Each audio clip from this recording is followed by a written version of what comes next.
Hello student, एक बार फिर से आपका स्वागत है आपके अपने YouTube channel smart study classes पर। हाँ, तो हमारी इंटरमीडिएट की इंग्लिश की क्लास चल रही थी और जिसमें चला था आपका इंग्लिश न्यू सेशन सन 2022। तो देखो, बहुत ही अच्छा टॉपिक चल रहा है और इसमें हम ग्रामर सिलेबस को डिस्कस कर रहे हैं। तो बहुत ही अच्छा टॉपिक है grammar syllabus.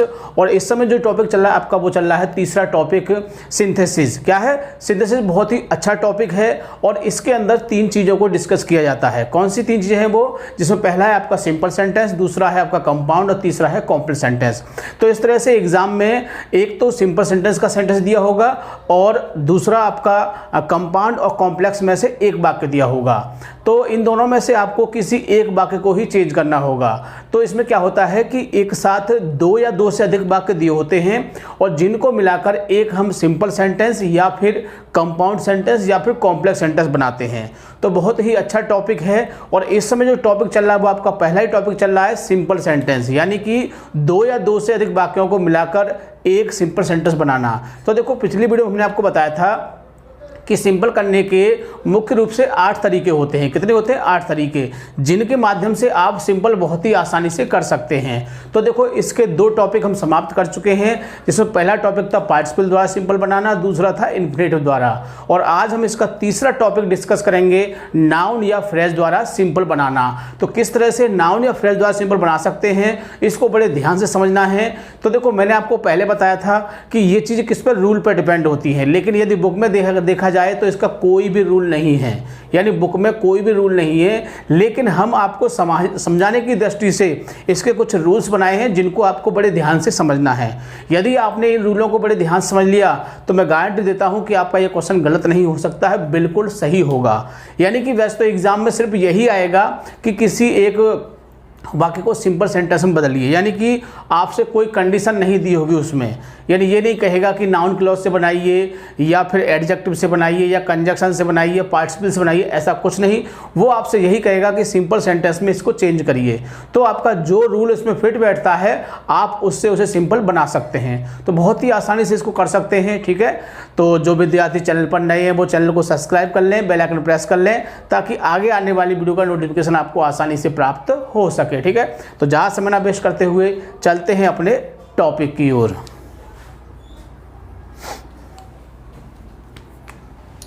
Class 12th English, यानी कि 12th क्लास की इंग्लिश की क्लास चल रही थी और जिसमें चला था आपका इंग्लिश न्यू सेशन सन 2022। क्या चल रहा था? इंग्लिश न्यू सेशन सन 2022।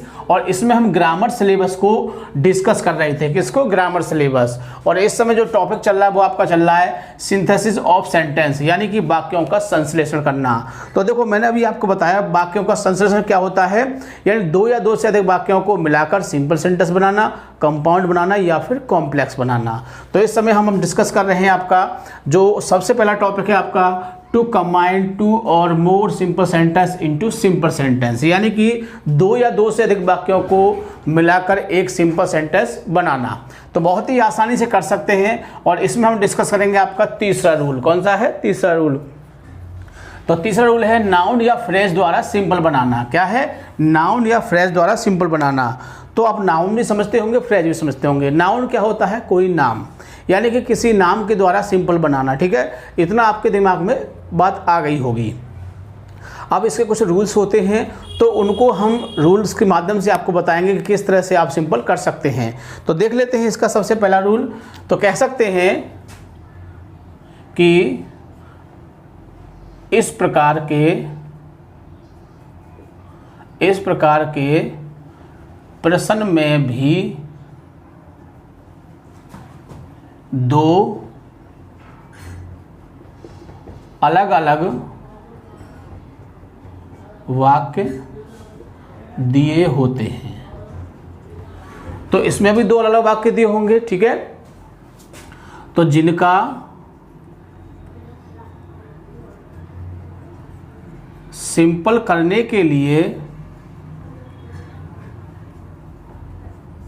यानी जिनका सिंपल करने के लिए पहले वाक्य तो, यानी पहला जो वाक्य है, पहले वाक्य को तो जैसे का तैसा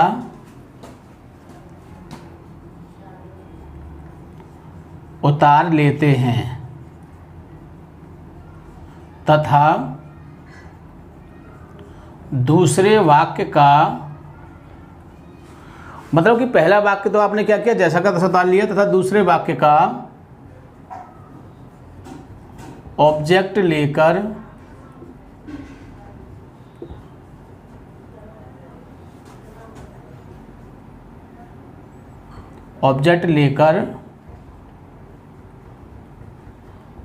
पहले वाक्य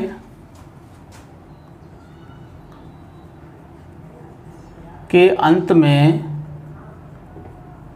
लगाने पर सिंपल बन जाता है। तो आप समझ गए होंगे किस तरह से, यानी कि इसमें क्या करते हैं कि जब नाउन क्लॉज द्वारा हम सिंपल बनाते हैं तो सिंपल सी बात है, नाउन के द्वारा बना रहे हैं तो नाउन को ही लेंगे, और नाउन क्या होता है, कोई आपका नाम होता है। तो इसमें क्या करते हैं कि पहले वाक्य को तो हम जैसा का तैसा उतार लेते हैं और दूसरे वाक्य के ऑब्जेक्ट या फिर नाउन कह सकते हैं, तो दूसरे वाक्य के नाउन को लेकर पहले वाक्य के अंत में लगाने पर क्या होता है, सिंपल बन जाता है। तो एग्जाम्पल देख लेते हैं इसका।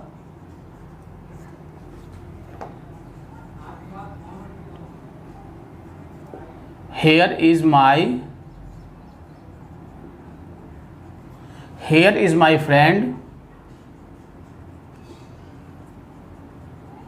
His name is Dinesh. अब देखो आपके सामने दो वाक्य लिखे हुए हैं। मैंने यही बताया था कि इसमें क्या होता है, इसमें अभी हमारे दो वाक्य दिए होते हैं और हमको क्या करना है, इसका सिंपल करना है। तो इतना तो आपको पता ही है, एग्जाम में ये तो लिख के देगा कि सिंपल करना है। तो हमने आपको बताया सिंपल कैसे करते हैं कि पहले वाक्य को तो हम जैसे कि तैसा उतार लेते हैं और दूसरे वाक्य में से यानी कि ऑब्जेक्ट यानी नाउन को लेकर हम पहले वाक्य के अंत में लगा देंगे तो क्या हो जाएगा, सिंपल बन जाएगा। तो बनाते हैं इसका simple. Hair is my friend, हमने पहला वाक्य उतार लिया। अब दूसरे वाक्य में देखो ये हमारी क्या है, एच बी है, तो ये क्या हो जाएगा, ऑब्जेक्ट हो जाएगा, ठीक है ना। यानी कि एच बी के बाद हमेशा ऑब्जेक्ट ही आता है। एम बी भी आ सकती है लेकिन ये ऑब्जेक्ट है और हम इसको क्या कह सकते हैं, इसको हम नाउन भी कह सकते हैं, क्योंकि हमारा जो टाइटल है किसके द्वारा बनाना है, हमें नाउन के द्वारा या फ्रेज के द्वारा बनाना है। तो हमने क्या बताया कि ऑब्जेक्ट या फिर नाउन को लेकर लगा देंगे, वाक्य के अंत में लगा देंगे, तो यहाँ पर आ जाएगा। तो where is my friend Dinesh, here is my friend Dinesh बन गया बहुत ही आसानी से। एक और एग्जाम्पल देख लेते हैं इसका। वेयर इज माई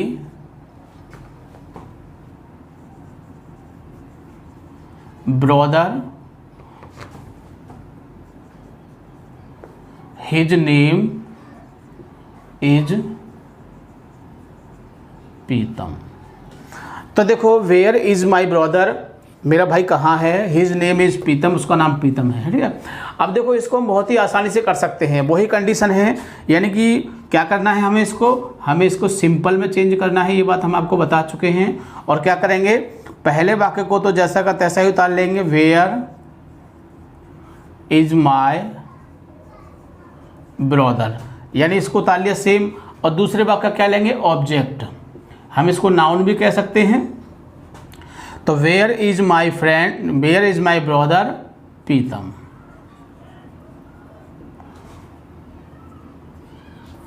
बताओ कोई दिक्कत, बहुत ही आसानी से कर सकते हो। सिर्फ आपको सेंटेंस को पहचानना है और उस सेंटेंस को पहचानने के बाद जो हमने आपको रूल बताया है उस रूल से आप वाक्य को बहुत ही आसानी से बदल सकते हैं, बिल्कुल भी आपको दिक्कत नहीं होगी, ठीक है। नेक्स्ट रूल देख लेते हैं इसका, रूल नंबर 2।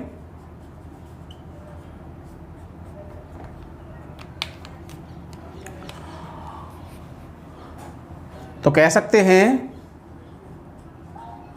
कि इस प्रकार के प्रश्न में भी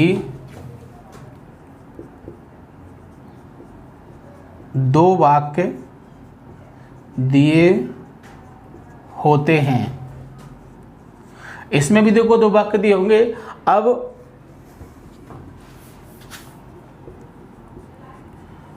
इसका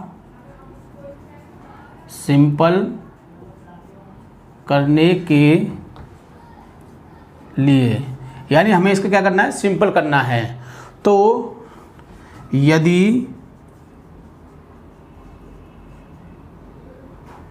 पहले वाक्य में किसी व्यक्ति या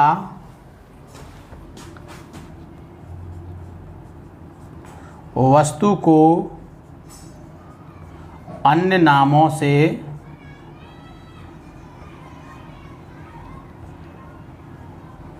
पुकारा जाए तो, यानी किसी व्यक्ति वस्तु उसको अन्य नामों से पुकारा जाए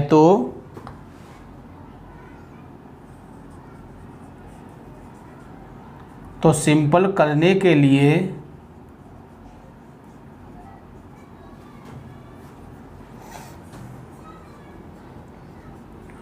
उन नामों को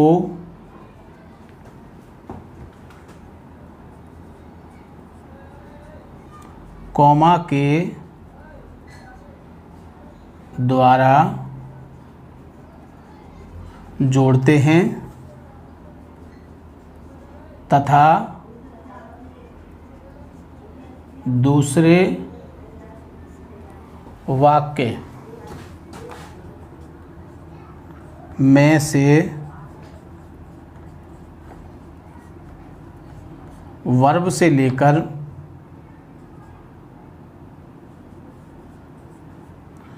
पहले वाक्य में जोड़ने पर सिंपल बन जाता है। तो देखो इस रूल को आप समझ गए होंगे। मैं एक बार इस रूल की टिप्पणी कर देता हूं कि इसमें क्या होता है कि दो वाक्य दिए होते हैं एक साथ आपके। अब जो पहला वाक्य है या दूसरा वाक्य ले लीजिए, उसमें क्या होगा कि जो आपका सब्जेक्ट है वो जो उसका ऑब्जेक्ट है वही उसी का पूरक होगा, यानी उसका ही नाम होगा। और जब किसी व्यक्ति को कई नामों से पुकारा जाए, जब व्यक्ति को कई नामों से पुकारा जाए तो उसके नामों को हम कॉमा के द्वारा लिखते हैं। किसके द्वारा? कॉमा के द्वारा। और दूसरे वाक्य में से वर्ब से कॉमा के द्वारा लिखने पर वाक्य हमारा सिंपल बन जाता है। तो देखो ये चीज़ आपकी एग्जाम्पल से क्लियर हो जाएगी बहुत ही अच्छी तरह से। तो एग्जाम्पल देख लेते हैं।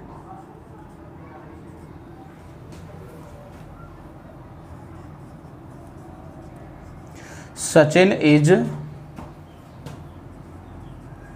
Our captain. Sachin is our captain, Sachin हमारा कप्तान है। दूसरा वाक्य देख लेते हैं। He scored 61 runs. अब देखो दोनों वाक्य आपके सामने हैं, हमें क्या करना है, इसका सिंपल करना है। तो मैंने क्या बताया, देखो सचिन आवर कैप्टन, दोनों एक ही व्यक्ति हैं। हम कहें सचिन हमारा कप्तान, ही स्कोर्ड यानी उसने बनाए 61 रन्स। कितने? 61 रन्स बनाए। तो देखो ये हमारा कप्तान सचिन और हमारा कप्तान एक ही व्यक्ति हैं। तो मैंने बताया ना कि एक ही व्यक्ति को अन्य नामों से पुकारा जाए तो क्या करते हैं, उन नामों को हम कॉमा से लिखते हैं। तो लिखेंगे इसको सचिन, कॉमा लगा देंगे, फिर आवर कैप्टन, ठीक, फिर कॉमा लगा देंगे और फिर क्या करेंगे, इसको वर्ब से लेंगे। Scored 61 runs. बताओ कोई दिक्कत? बहुत ही आसानी से। एक और एग्जांपल देख लेते हैं। Surdas was a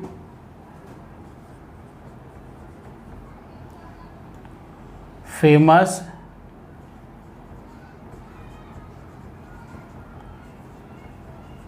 Hindi poet. Surdas was a famous Hindi poet.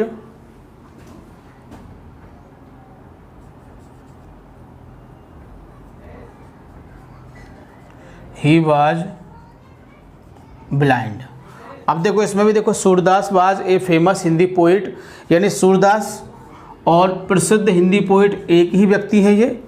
और मैंने आपको बताया था कि जब एक ही व्यक्ति हो तो क्या होगा, उनको हम कॉमा से लिखेंगे और फिर आपकी ये वर्ब है और यहाँ से इसमें हम कॉमा के द्वारा जोड़ देंगे। तो बहुत ही आसानी से बन सकता है ये।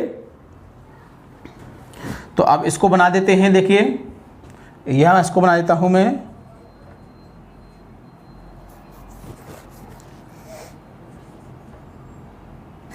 सूरदास, इसके बाद कॉमा लगा दोगे आप, फिर ए फेमस हिंदी पोइट, फिर कॉमा। अब यहाँ से बाद से लेंगे इसको, वाज ब्लाइंड। बताओ, बिल्कुल भी दिक्कत नहीं होगी, बहुत ही आसानी से आप कर सकते हैं। सिर्फ आपको ये रूल आपके माइंड में होना चाहिए। यदि आपके माइंड में रूल होगा तो आप किसी भी वाक्य को बहुत ही आसानी से बना सकते हैं। तो जो इसके रूल हैं उनको आपको बहुत ही अच्छी तरह से याद करना है, क्योंकि सब कुछ इसमें रूल का ही खेल है। और देखो, मैं आपको पहले बता चुका हूँ कि रूल किसी बुक में नहीं लिखा हुआ है, किसी कुछ में लिखा हुआ है। सिर्फ ये रूल हमारे क्या हैं, आपको समझाने का हमारा एक तरीका है। इस वजह से हम इन रूलों को बनाते हैं, क्योंकि यदि इस बात को हम बोल के आपसे कहेंगे तो आप इसको याद नहीं रख पाओगे, लेकिन जब हम इसको रूल के हिसाब से बताएंगे आपको, तो रूल आपके माइंड में रहेगा और जैसे ही आपके सामने सेंटेंस आएगा आप उसे देखते ही पहचान जाओगे और आप उसको आसानी से चेंज कर सकते हैं। ठीक है, तो और एग्जाम्पल देखते हैं, बहुत ही आसानी से इसको बना सकते हैं। तो अगला एग्जाम्पल देख लेते हैं एक और इसका।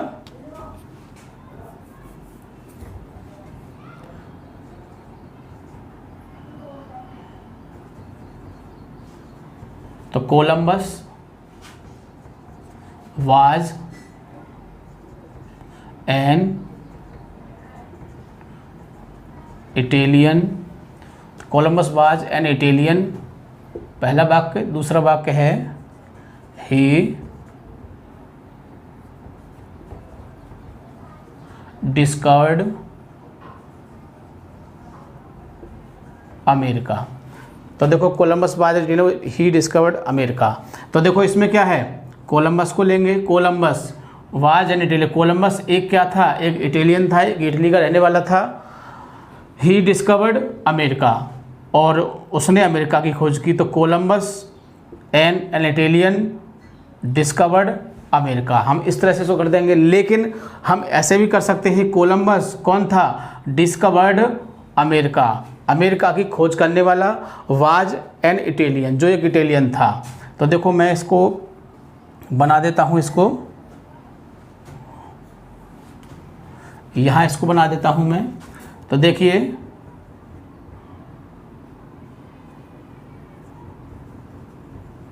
कोलंबस